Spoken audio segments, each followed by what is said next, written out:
अपनी बात की शुरुआत भगवान श्री महावीर के एक प्यारे से सूत्र से करना चाहूँगा। कभी भगवान श्री महावीर ने हमें संबोधित करते हुए ये बहुत ही प्यारी प्रेरणा दी थी। अप्पा कत्ता विकत्ताय सुहाण्य दुहाण्य, अप्पा कत्ता विकत्ताय सुहाण्य दुहाण्य, अप्पा मित्तम अमित्तम च सुपठ्य दुपठ्यो। इसका मतलब होता है कि आत्मा ही अपने सुख और दुख का कर्ता होता है। जो सत्य प्रवृत्ति में स्थित आत्मा है वो स्वयं का मित्र होता है, और जो दुष्प्रवृत्ति में स्थित आत्मा है वो स्वयं का शत्रु होता है। अगर कोई मुझसे पूछे कि इस दुनिया में सबसे प्यारा मित्र हमारा कौन सा है, तो मैं कहूँगा हम खुद ही हमारे सबसे प्यारे मित्र है। और कोई मुझसे पूछे कि इस दुनिया में सबसे बड़ा शत्रु कौन है, तो मैं कहूँगा हम ही हमारे सबसे बड़े शत्रु हैं। जब हम सन्मार्ग पर अपने कदम बढ़ाते हैं तो हम हमारे मित्र बन जाते हैं, और जब हम गलत मार्ग पर अपने कदम बढ़ाते हैं तो हम ही हमारे शत्रु बन जाया करते हैं। तो हमें अपने आप का कभी शत्रु नहीं बनना चाहिए, हमें अपने आप का मित्र बनना चाहिए। जब इस व्यवहारिक दुनिया में भी कोई हमारा शत्रु बन जाए तो हमें अच्छा नहीं लगता। हम किसी के शत्रु बने ये भी अच्छा नहीं लगता, और कोई हमारा शत्रु बने तो भी ये अच्छा नहीं लगता। तो मानकर चलिए, जब इस दुनिया में कोई हमारा शत्रु बने या हम किसी के शत्रु बने तो अच्छा नहीं लगता, तो फिर हम हमारे शत्रु बने ये तो कभी भी अच्छी बात नहीं है। हमें हमारा मित्र बनना चाहिए, हमें कभी अपना शत्रु नहीं बनना चाहिए। और उसके लिए जरूरी है कि हम हमेशा अपने कदम सन्मार्ग पर बढ़ाते रहें, अच्छे मार्ग पर बढ़ाते रहें, पुण्य के मार्ग पर अपने कदम बढ़ाते रहें। तो मानकर चलिए हम हमेशा हमारे मित्र बन जाएंगे।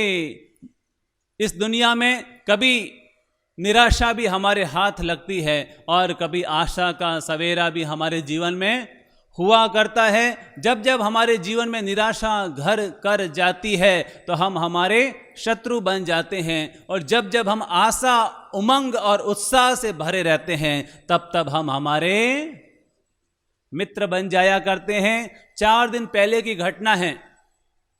एक अग्रवाल लड़की मेरे पास आई और उसने मुझसे कहा कि गुरुदेव, मैं अभी नीट एग्ज़ाम की तैयारी कर रही हूँ, लेकिन आपको क्या बताऊँ, मेरे मन में निराशा बहुत ज़्यादा आ जाती है।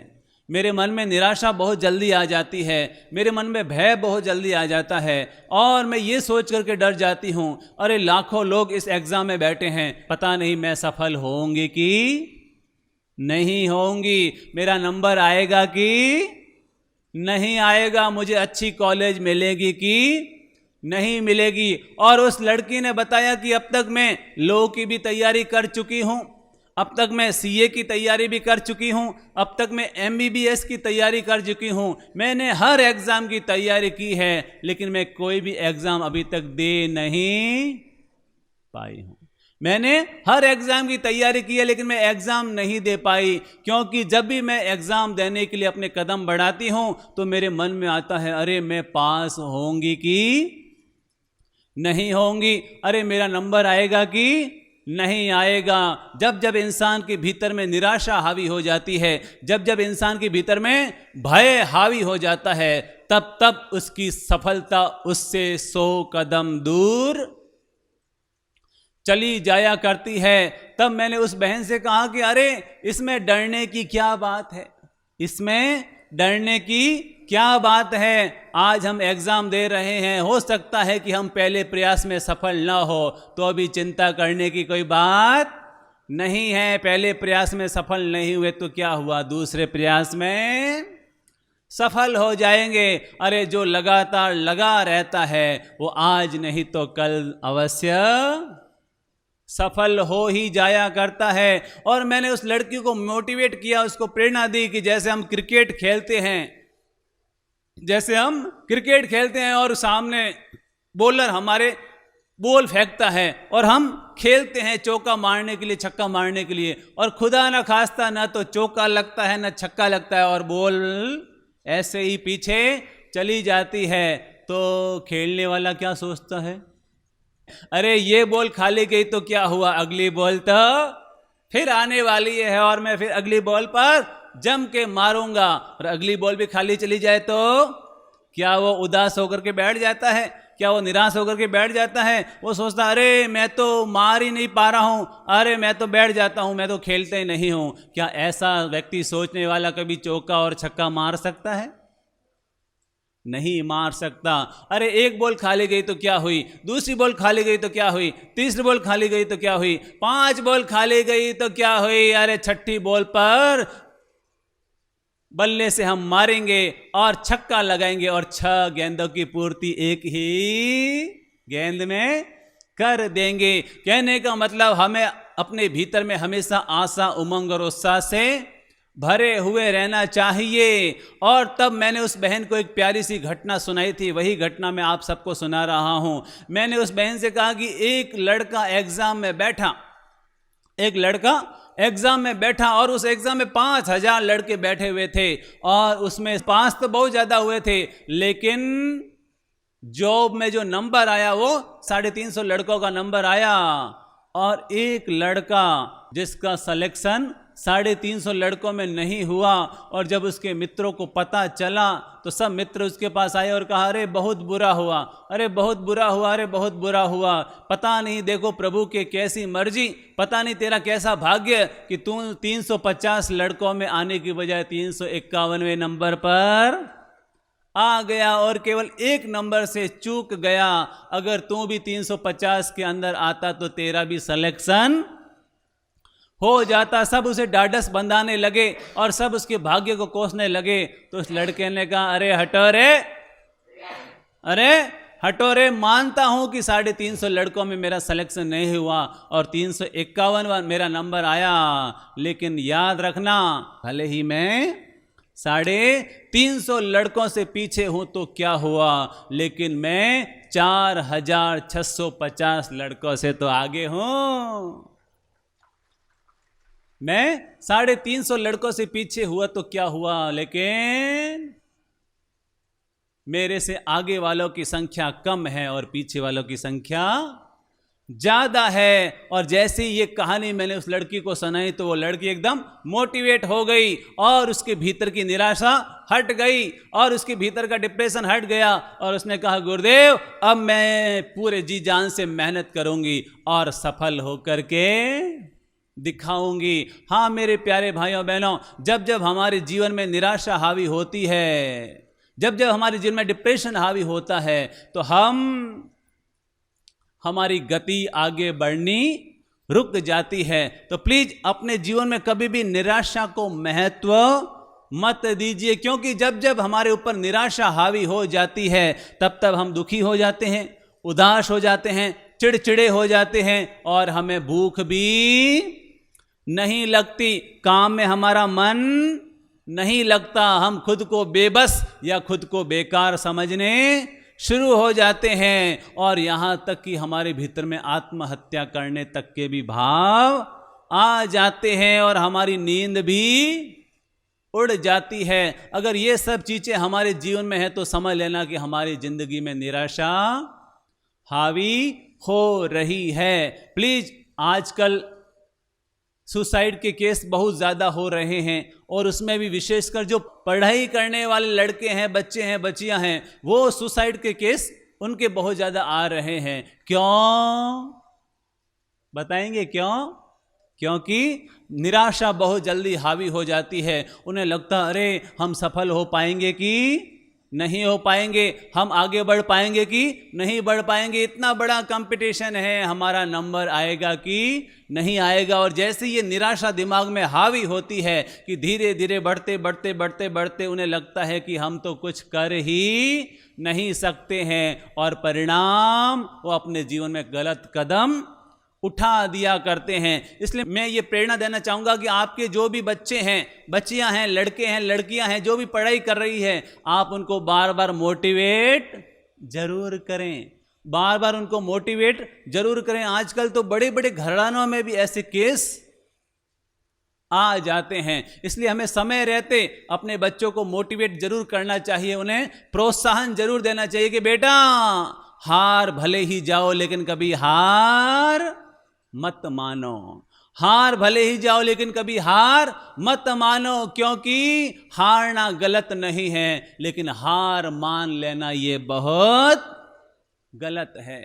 आज हम सफल नहीं हुए तो क्या हुए, आज नहीं तो कल सफल हो जाएंगे, लेकिन कभी भी अपने जीवन में हमें निराशा को हावी नहीं होने देना चाहिए। दरअसल होता यह है कि हम बड़े बड़े सपने देखते हैं, बड़े बड़े ख्वाब संजोते हैं, बड़े बड़े लक्ष्य बनाते हैं, और कभी कभार ऐसा होता है कि हमारे वो सपने पूरे नहीं होते, हमारा वो लक्ष्य हमें हाथ में नहीं लगता और हमारे ख्वाब टूट जाते हैं और हमारी इच्छाएं पूरी नहीं होती, तो हमारे ऊपर निराशा हावी हो जाती है। या तो हमारे मन के अनुकूल नहीं होता या फिर हमारे मन के प्रतिकूल हो जाता है, तो निराशा हावी हो जाती है। या तो कभी आर्थिक स्थिति के चलते निराशा हावी हो जाती है, कभी फाइनेंशियल पोजीशन गड़बड़ हो जाती है तो हम निराशा में आ जाते हैं, या फिर कभी परीक्षा देने को जाते हैं और परीक्षा सही नहीं होता तो हम डिप्रेशन में आ जाते हैं, या फिर हमें मनपसंद नौकरी नहीं मिलती तो हम निराशा में आ जाते हैं, या फिर कभी कभी हमारी लव स्टोरी अधूरी रह जाती है तो उसके चलते भी हमारे ऊपर डिप्रेशन और चिंता हावी हो जाती है। तो ये कुछ कारण ऐसे होते हैं जिसके चलते हमारे ऊपर निराशा हावी हो जाती है, और फिर हम अगर उससे बाहर निकल नहीं पाते तो वो हमारे लिए बहुत ही आत्मघातक बन जाया करती है। इसलिए मैं आप सभी भाई बहनों से कहना चाहूँगा कि अपने जीवन में कभी भी निराशा को हावी होने मत दीजिए। हम जीवन के किसी भी मोड़ पर क्यों ना खड़े हो, लेकिन कभी भी अपने आप को निराशा से ग्रसित होने मत दीजिए। अपने आप को बार बार मोटिवेट करते रहिए, अपने आप को प्रेरित करते रहिए, अपने भीतर में उत्साह भरते रहिए। आपको मालूम है मुनि मेघ कुमार, और जब वो राजा का बेटा और भगवान श्री महावीर का प्रवचन सुना, उनकी धर्म देशना सुनी, तो उसके भीतर में वैराग्य पैदा हो गया और भगवान के पास आया कि मुझे दीक्षा देने की कृपा करें, और भगवान ने उसे दीक्षा दे दी। और पहले दिन उसका नंबर, हजारों संत हजारों मुनि सोए हुए थे और उसका नंबर, उपाश्रय में जो गेट बना हुआ था उस गेट पर उसका नंबर आया। तो रात को जो भी साधु संत आते जाते ठल्ले के लिए, माते के लिए, मलमूत्र के लिए, रात का समय था, उस समय उजाला होता नहीं था, लाइटें थी नहीं, तो कभी किसी का पांव छू जाता, कभी किसी का हाथ छू जाता, और उस मुनि से किसी का पांव हाथ के लग जाता, किसी का पांव लग जाता, उसके कमर में लग जाती, और वो रात भर परेशान हो गया। एक पहली रात, और उसमें भी वो सुख से सो नहीं पाया।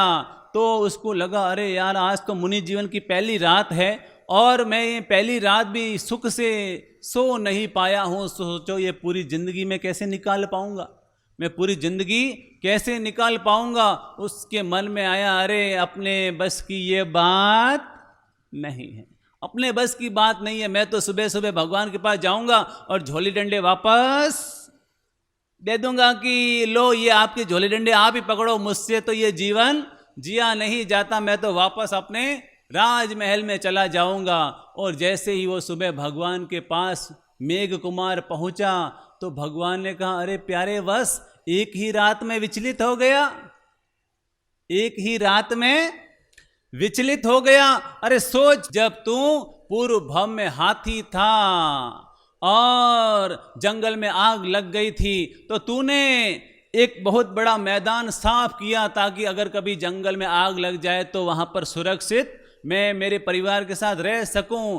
और एक बार भयंकर आग लग गई और आग इतनी बढ़ती गई, इतनी बढ़ती गई कि जंगल के सारे पशु पक्षी उस मैदान में आ गए। तू भी अपने परिवार के साथ वहां पर खड़ा था और सारे पशु पक्षी आ गए और तेरे पीठ में खुजली हुई और तूने अपना पांव ऊपर उठाया और जैसे ही पांव ऊपर उठाया कि उसकी जगह पर खरगोश आकर के बैठ गया। और तू जैसे ही पांव नीचे रखने वाला था कि तूने देखा अरे नीचे तो खरगोश है, और तूने दयावश अपना पांव ऊपर ही रखा कि अगर मैंने पांव नीचे रखा तो ये बेचारा मर जाएगा, और तूने दयावश अपना पांव ऊपर रखा और आग बुझी नहीं। आग बुझते बुझते 1 दिन, 2 दिन, 3 दिन हो गया और 3 दिन होने के बाद फिर जाकर के वो आग शांत हुई और तूने अपने सारे पशु पक्षी चले गए तो तूने अपना पांव नीचे रखा, लेकिन 3 दिन लगातार पांव ऊपर रखने की वजह से पांव अकड़ गया।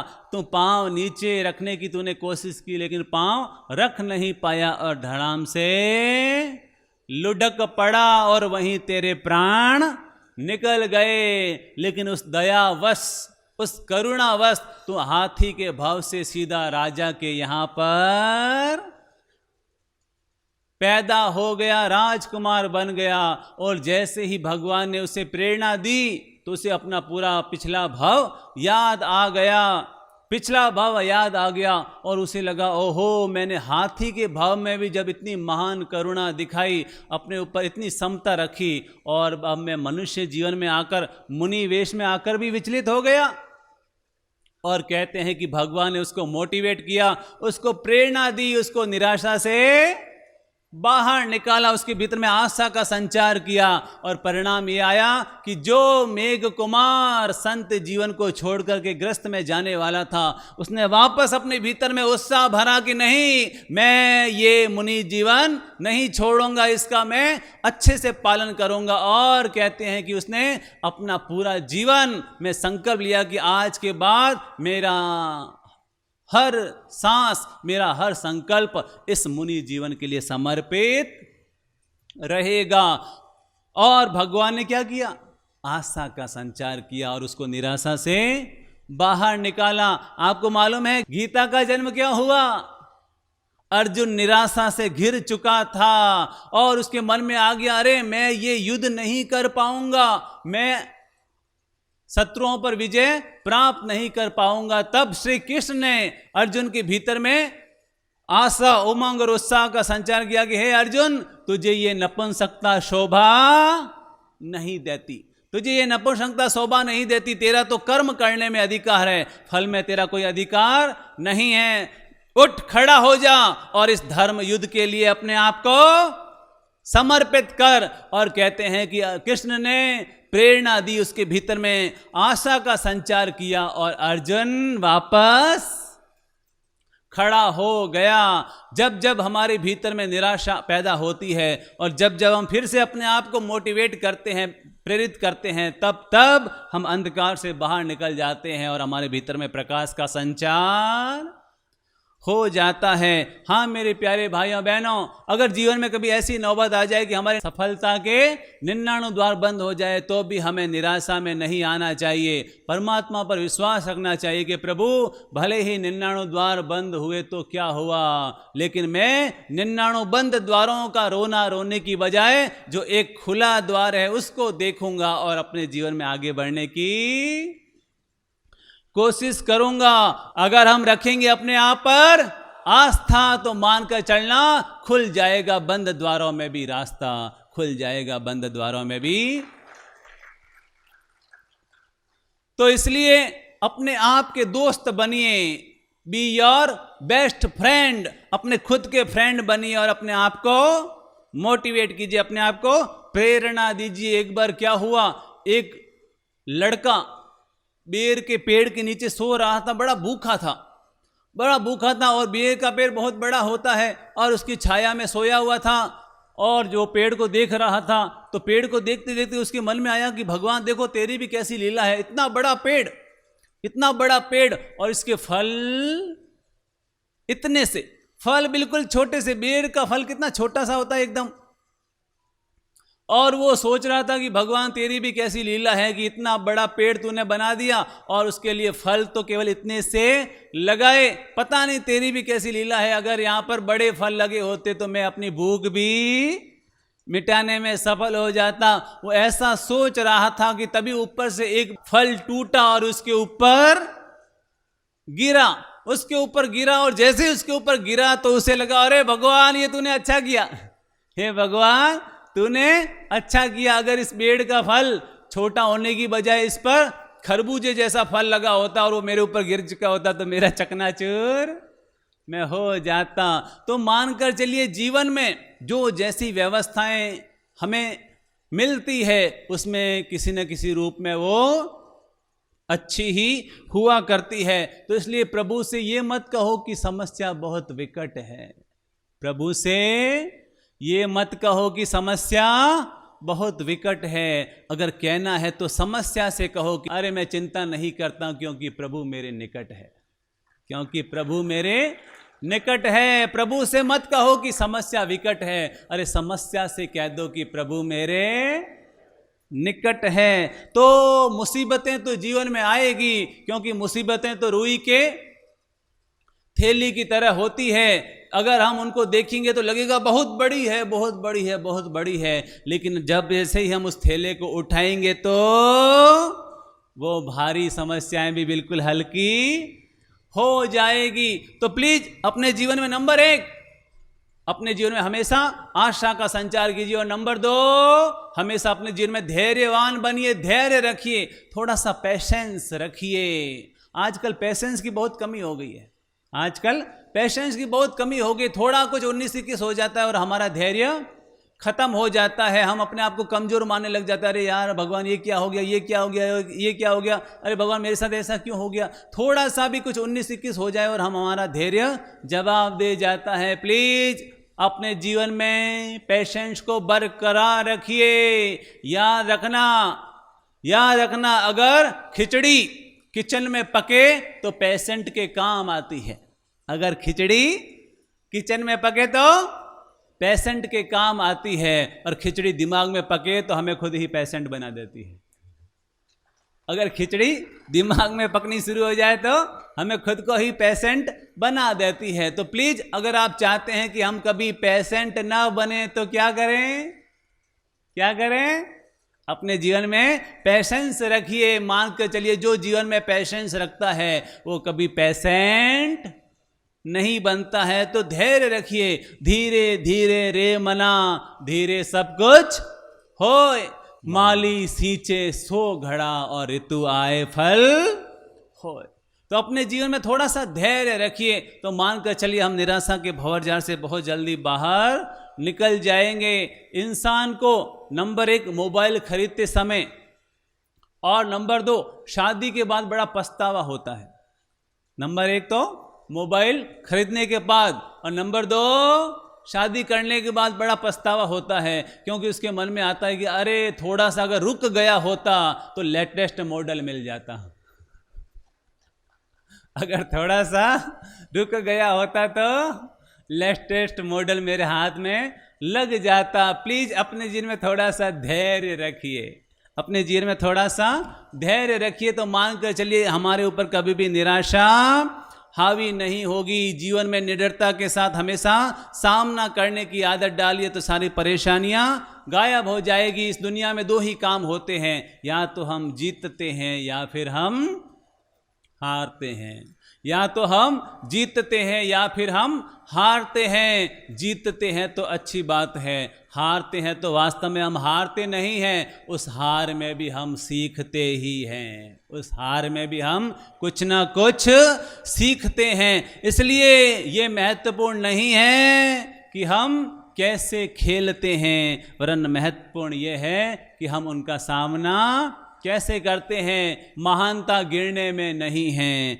महानता तो गिरकर वापस उठने में है। अपनी बात का समापन एक मुंबई की घटना से करना चाहूँगा। हमारा 3 साल पहले मुंबई में चातुर्मास था। एक महानुभाव हमारे पास आए और उन्होंने बताया कि गुरुदेव मैं मुंबई में 20 साल पहले आया था, मैं मुंबई में 20 साल पहले आया, मेरे पास कुछ नहीं था, कुछ भी नहीं था, ना तो खाने को कुछ था, ना रहने के लिए था, ना धंधा करने के लिए कुछ था। लेकिन मैंने धीरे धीरे धीरे धीरे धीरे धीरे अपना काम शुरू किया, नौकरी से शुरुआत की और मैंने ज्वेलरी के यहाँ पर नौकरी करनी शुरू की। और धीरे धीरे धीरे धीरे 4 साल बीते, 5 साल बीते और मुझे काम का जब नॉलेज हो गया, काम का जब एक्सपीरियंस हो गया, तो मैंने खुद ही अपनी दुकान खोल दी। मैंने हीरे चांदी की अपनी दुकान खोल दी और मैं धीरे धीरे बढ़ता गया, बढ़ता गया, बढ़ता गया, बढ़ता गया, बढ़ता गया और बढ़ते बढ़ते बढ़ते बढ़ते मेरी घर की दुकान भी हो गई, मेरे घर का मकान भी हो गया और मेरी स्थिति बहुत अच्छी हो गई, मेरी स्थिति बहुत अच्छी हो गई। लेकिन गुरुदेव क्या बताऊं, गुरुदेव आपको क्या बताऊं, थोड़े समय पहले ही मेरी दुकान में चोरी हो गई। थोड़े समय पहले ही मेरी दुकान में चोरी हो गई और चोर मेरा सारा माल लेकर के चले गए और परिणाम ये आया कि मैं फिर से कंगाल हो गया। मेरी दुकान भी चली गई, मेरा घर का मकान भी चला गया और मैं वापस सड़क पर आ गया। उन्होंने अपनी ये कहानी सुना रहे थे वो महानुभाव, तो मैंने कहा कि अरे आपके जीवन में इतनी बड़ी बुरी स्थिति बनी, लेकिन फिर भी आप तो एकदम खुश, एकदम प्रसन्न और शांत नजर आ रहे हैं। तो उस महानुभाव ने कहा कि गुरुदेव दरअसल जब मेरे जीवन में ऐसी परिस्थिति आई और मैं वापस सड़क पर आ गया, तो मेरे मन में आया कि अगर मैं इस परिस्थिति को देखकर निराश हो जाऊंगा, अगर मैं इस परिस्थिति को देखकर हताश हो जाऊंगा और इस परिस्थिति को देखकर अगर मैं अपने आप को कमजोर कर बैठूंगा, तो मैं कभी भी आगे वापस बढ़ नहीं पाऊंगा। गुरुदेव मैंने ये सोचा कि मैं ये सोच रहा हूं कि मैं 20 साल मुंबई पहले नहीं आया, मैं तो अभी मुंबई आया हूं, मैं तो अभी मुंबई आया हूं। अब मैं वापस मेहनत करूंगा, वापस प्रयास करूंगा, वापस पुरुषार्थ करूंगा और एक दिन वापस अपनी स्थिति अच्छी बना लूंगा, वापस स्थिति अच्छी बना लूंगा। मैंने जब ये सुना तो उनकी पीठ थपथपाई। उन्होंने कहा गुरुदेव मानता हूं कि माल चला गया, लेकिन मालिक तो बच गया, मेरा पूरा परिवार तो बच गया, मैं फिर से मेहनत करूंगा और आगे बढ़ूंगा। जब मैंने ये सुना तो मैंने उन महानुभाव की पीठ थपथपाई और मैंने कहा कि आज मुझे जीवन जीने का एक बहुत प्यारा सूत्र आपसे सीखने को मिला है कि इस दुनिया में अगर सबसे बड़ी कीमत किसी चीज की होती है तो इंसान के भीतर रहने वाली हिम्मत की ही सबसे बड़ी कीमत हुआ करती है। अगर हमारे भीतर में हिम्मत है तो मानकर चलिए हम अपने जीवन में वापस आगे बढ़ने में सफल हो जाएंगे। अरे आप तो ओसवाल हो, अगर आप कभी आदिवासी घर में भी पैदा हो जाओ तो चिंता मत करना, क्योंकि याद रखना जो अपने आप पर हिम्मत रखता है, अगर वो आदिवासी घर में भी पैदा हो जाए तो वो भी एक दिन द्रौपदी मुर्मू बन करके पूरे देश की राष्ट्रपति बन जाया करती है। अगर हिम्मत भीतर में है तो मानकर चलिए आने वाला कल हमारा होने वाला है। तो हम निराशा से बाहर निकले और हमेशा अपने भीतर में आशा और उमंग का संचार करते रहें और धैर्य के साथ आगे बढ़ते रहें, तो मानकर चलिए जीवन में जीत होना हमारा तय है।